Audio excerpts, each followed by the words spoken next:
Assalamualaikum warahmatullahi wabarakatuh. Perkenalkan, nama saya Fani Fadila Ramadan, NIM 200670039, Prodi Pendidikan Teknik Mesin, Fakultas Teknik, Universitas Negeri Padang. Pada video kali ini, saya akan menjelaskan materi dari pertemuan kedua sampai pertemuan ke-8 mata kuliah Pendidikan Kewarganegaraan dengan dosen pengampu Bapak Muhammad Prima Ersyah, SH, MH.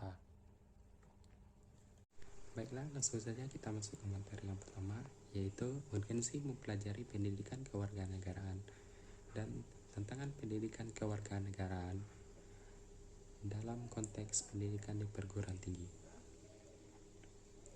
Secara ringkas, pendidikan kewarganegaraan atau PKN diarahkan untuk menanamkan rasa nasionalisme dan menanamkan nilai-nilai moral bangsa kepada pelajar sejak dini. Pendidikan ini menjadi patokan sebagai untuk menjalankan dan memperoleh hak dan kewajiban sebagai seorang warga negara demi kejayaan dan kemuliaan bangsa. Tujuan pendidikan kewarganegaraan ialah menciptakan seorang warga negara yang memiliki wawasan kenegaraan, menanamkan rasa cinta tanah air, dan menanamkan kebanggaan sebagai seorang warga negara Indonesia dalam diri para generasi penerus bangsa. Pendidikan ini tentunya harus dipadukan dengan penguasaan ilmu dan teknologi, sehingga terciptalah generasi muda penerus bangsa yang diharapkan memiliki kontribusi yang besar dalam pembangunan bangsa ini. Dengan pendidikan kewarganegaraan ini, generasi muda memiliki kesadaran akan pentingnya demokrasi dan HAM. Dengan bekal kesadaran ini, diharapkan generasi muda dapat memberikan kontribusi untuk menyelesaikan berbagai masalah yang ada pada diri bangsa ini. Contohnya, konflik dan kekerasan yang ada di dalam masyarakat dapat diatasi dengan cara yang damai dan cerdas.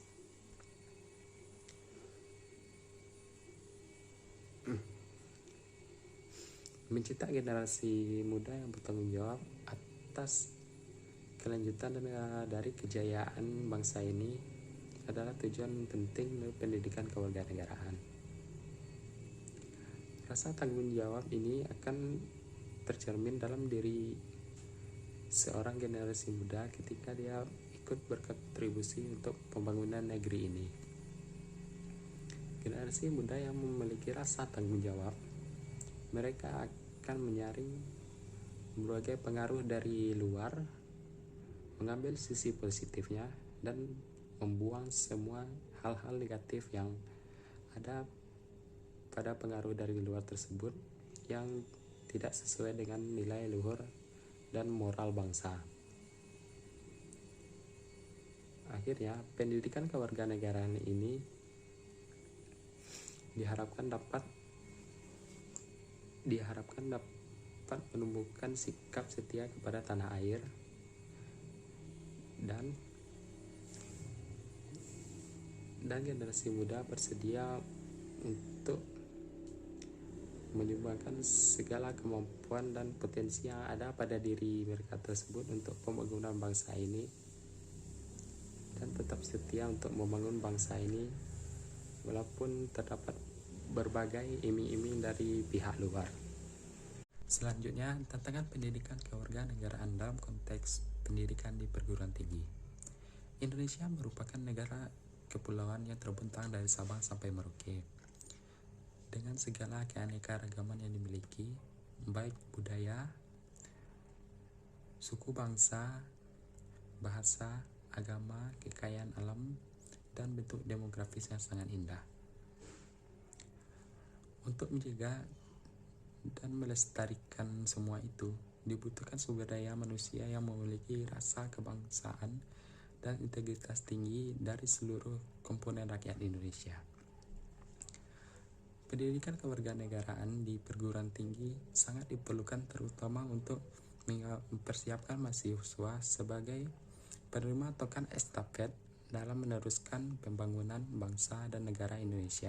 Pendidikan kewarganegaraan adalah suatu proses yang dilakukan oleh lembaga pendidikan di mana seseorang mempelajari orientasi, sikap, dan perilaku politik sehingga yang bersangkutan memiliki kemampuan mengambil keputusan politik secara rasional dan menguntungkan bagi dirinya, masyarakat, dan bangsa.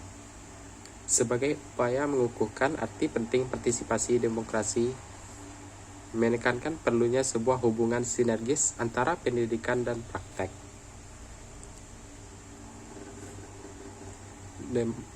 Demokrasi pembelajaran yang memuat dimensi-dimensi kognitif, afektif, dan psikomotorik yang bersifat konfluen atau saling berpenetrasi dan terintegrasi dalam konteks substansi ide, nilai, konsep, dan moral Pancasila. Kewarganegaraan yang demokratif dan bela negara, keberadaan suatu negara tidak terlepas dari kebudayaan yang mewarnai kehidupan warga negaranya.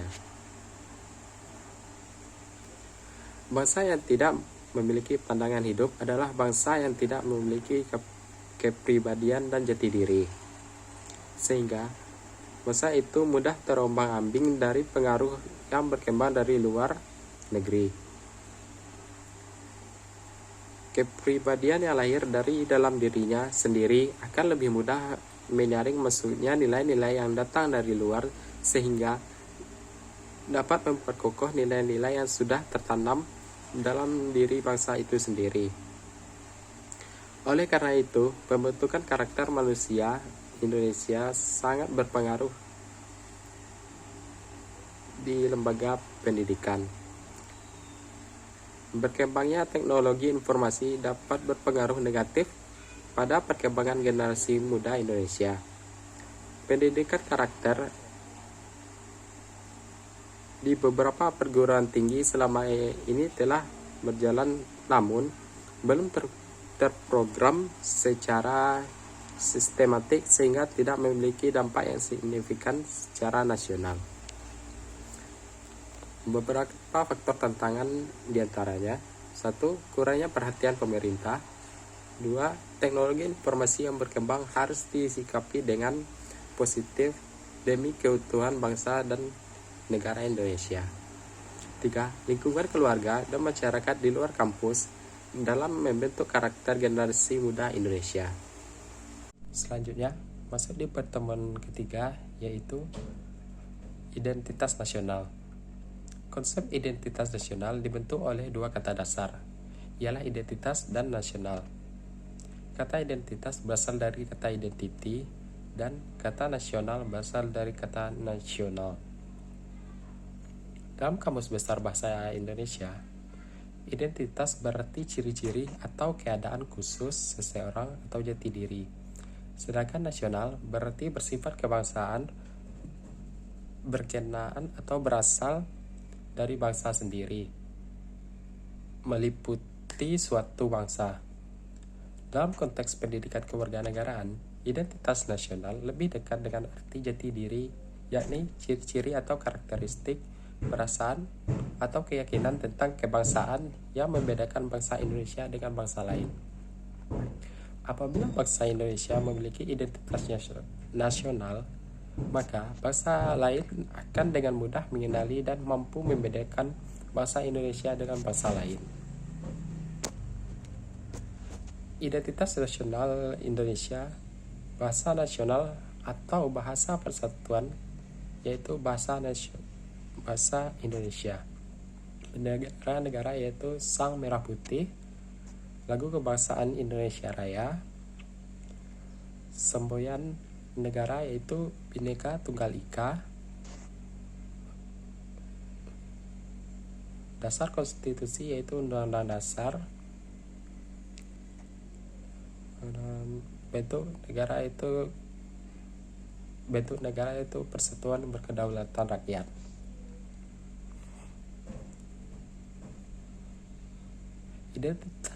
Identitas nasional bagi bangsa Indonesia akan sangat ditentukan oleh ideologi yang dianut dan norma dasar yang dijadikan pedoman untuk berperilaku.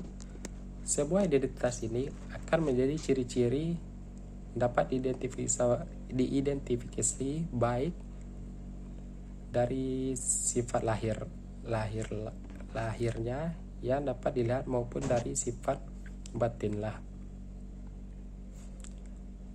yang hanya dapat dirasakan oleh hati nurani. Bagi bangsa Indonesia, jati diri tersebut dapat tersimpul dalam ideologi dan konstitusi negara, ialah Pancasila dan Undang-Undang Dasar Negara Republik Indonesia. Jati diri bangsa Indonesia adalah nilai-nilai yang merupakan hasil buah pikiran dan gagasan dari bangsa Indonesia tentang kehidupan yang dianggap baik, yang memberikan watak, corak, dan ciri-ciri warga Indonesia. Ada sejumlah ciri-ciri yang menjadi corak dan watak bangsa, yakni sifat religius, sikap menghormati bangsa dan manusia lain, persatuan, gotong royong, dan musyawarah, serta ide tentang keadilan sosial. Nilai-nilai dasar itu dirumuskan sebagai nilai-nilai Pancasila, sehingga Pancasila dikatakan sebagai jati diri bangsa sekaligus identitas nasional. Secara historis, identitas nasional Indonesia ditandai ketika munculnya kesadaran rakyat Indonesia sebagai bangsa yang sedang dijajah oleh bangsa asing pada tahun 1908 yang dikenal dengan masa kebangkitan nasional. Rakyat Indonesia mulai sadar akan jati diri sebagai manusia yang tidak wajar karena dalam kondisi terjajah. Pada saat itu muncullah kesadaran untuk bangkit membentuk sebuah bangsa. Secara sosiologis, identitas nasional telah terbentuk dalam proses interaksi, komunikasi, dan persinggungan budaya secara alamiah, baik melalui perjalanan panjang menuju Indonesia merdeka maupun melalui pembentukan intensif pasca kemerdekaan. Secara politis, bentuk identitas nasional Indonesia menjadi pendiri atau pembangun jati diri bangsa Indonesia yang meliputi bendera negara yang merah putih, bahasa Indonesia sebagai bahasa nasional atau bangsa negara, lambang negara Garuda Pancasila, dan lagu kebangsaan Indonesia Raya. Identitas penting karena bangsa Indonesia dapat dibedakan dan sekaligus dikenal oleh bangsa lain.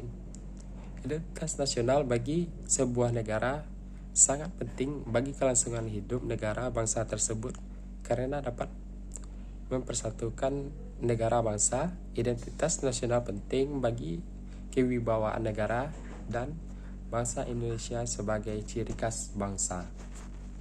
Selanjutnya, materi pertemuan keempat mengenai integrasi nasional. Secara etimologi, integrasi nasional terdiri dari dua kata, integrasi dan nasional. Integrasi berasal dari bahasa Inggris yaitu integrate yang artinya menyatu padukan, menggabungkan, mempersatukan. Dalam Kamus Bahasa Indonesia, integrasi artinya pembaharuan menjadi satu kesatuan yang bulat dan utuh. Sedangkan kata nasional berasal dari kata nasional dalam bahasa Inggris memiliki arti bangsa. Namun, menurut Ramlan Subakti, integrasi bangsa didefinisikan sebagai proses penyatuan berbagai kelompok sosial budaya dalam satu kesatuan wilayah dan dalam satu identitas bangsa yang digambarkan masyarakat itu berupa masyarakat majemuk yang meliputi suku, bangsa, ras, dan agama. Integrasi bangsa berarti penggabungan unsur-unsur yang berbeda menjadi satu kesatuan yang utuh. Kelompok budaya itu saling dihubungkan dengan lebih erat arah kecenderungan yang terjadi bersumber dari masyarakat kecil menjadi masyarakat besar.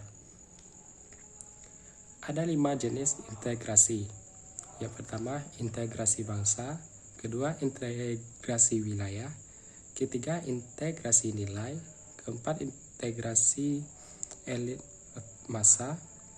Dan yang kelima, integrasi tingkah laku atau perilaku integratif. Selanjutnya, pentingnya integrasi nasional. Integrasi nasional umumnya dianggap tugas penting suatu negara, apalagi negara-negara yang baru merdeka.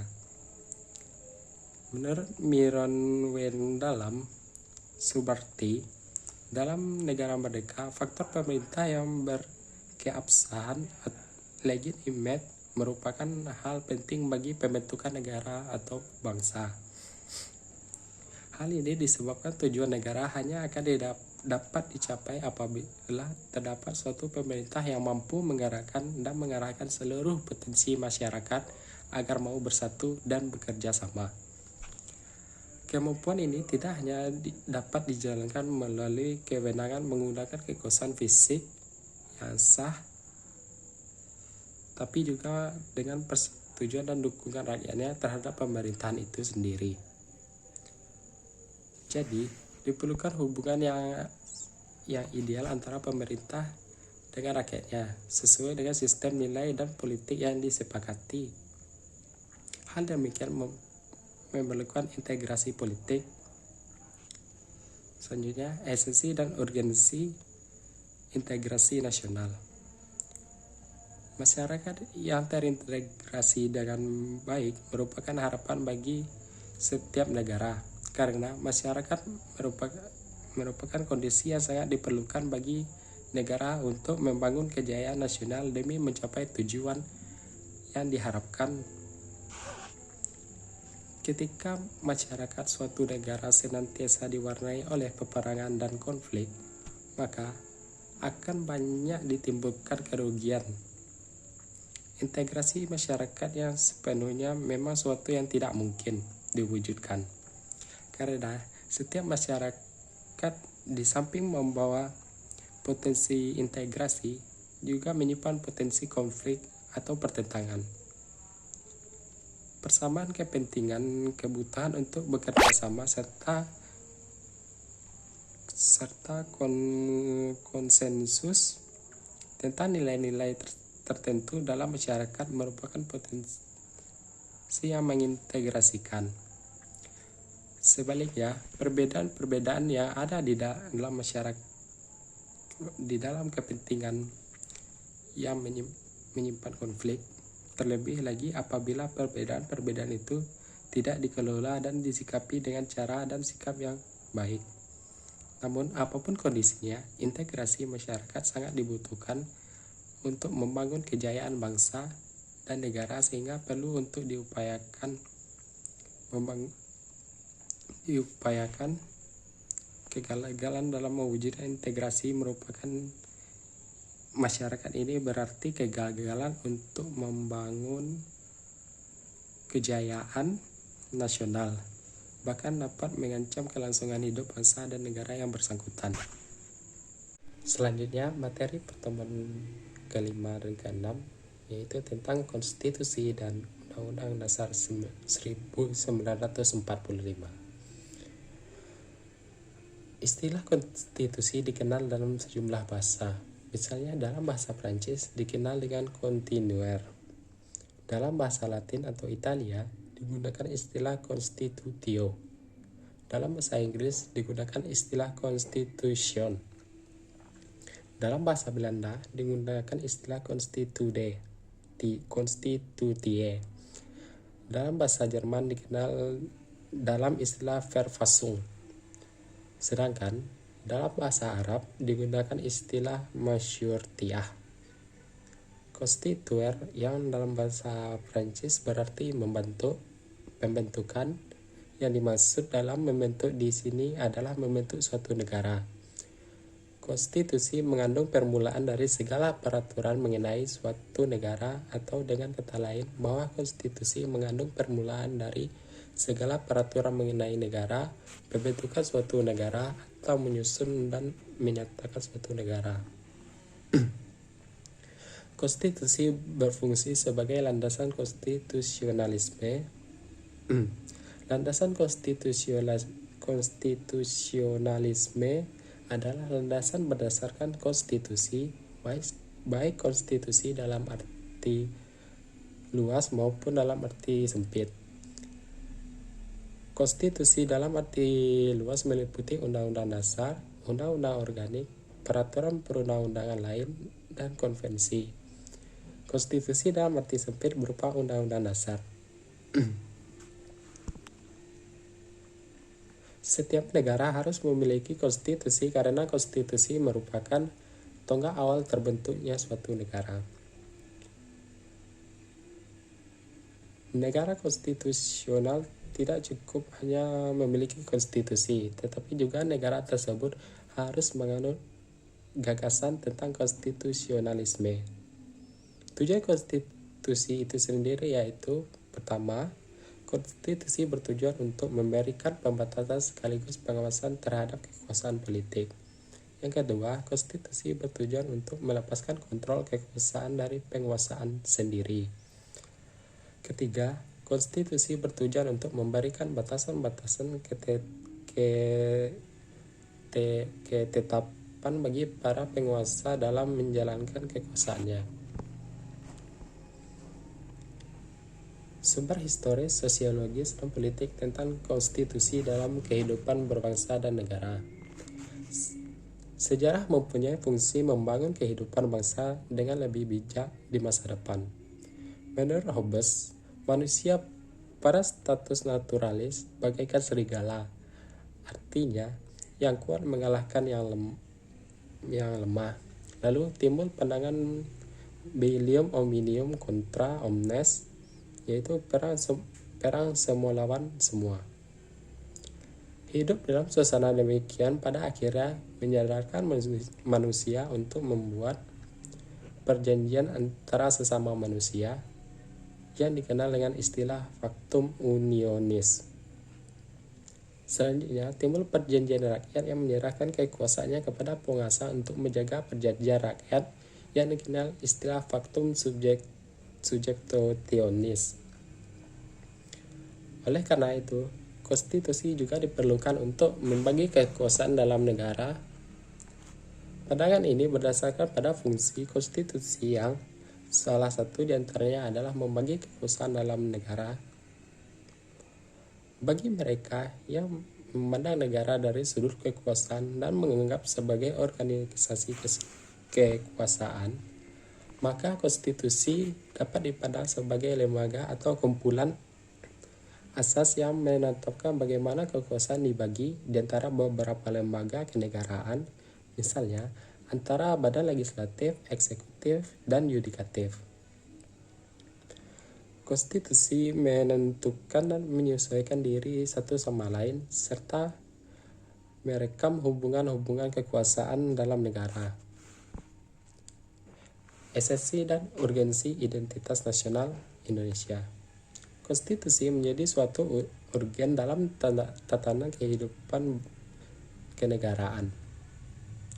Karena konstitusi merupakan sekumpulan aturan yang mengatur organisasi negara serta hubungan antara negara dan warga negara sehingga saling menyesuaikan diri dan saling bekerja sama. Konstitusi adalah sarana dasar untuk mengawasi proses kekuasaan. Oleh karena itu, setiap konstitusi mempunyai beberapa peranan, yaitu: 1. Untuk memberikan pembatasan dan pengawasan terhadap kekuasaan politik. 2. Membebaskan kekuasaan dari kontrol mutlak penguasaan atau menetapkan bagi penguasa tersebut batas kekuasaan mereka sehingga tidak terdapat kekuasaan yang semena-mena. Yang ketiga, untuk membatasi kewenangan tindakan pemerintah untuk menjamin hak-hak yang diperintah dan merumuskan pelaksanaan kekuasaan yang berdaulat. Selanjutnya, Materi untuk pertemuan 7 dan 8 yaitu tentang harmoni kewajiban dan hak negara dan warga negara dalam demokrasi. Pertama, konsep dan urgensi harmoni kewajiban dan hak negara dan warga negara dalam demokrasi.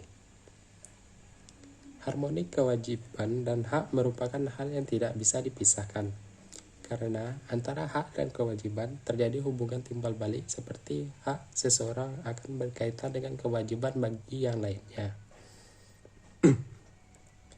Begitupun sebaliknya, bila kita hanya menekan pada hak atau kewajiban, maka akan timbul masalah-masalah seperti ketidakadilan. Oleh karena itu, kita memerlukan keselarasan atau harmoni dalam kewajiban dan hak negara dan warga negara.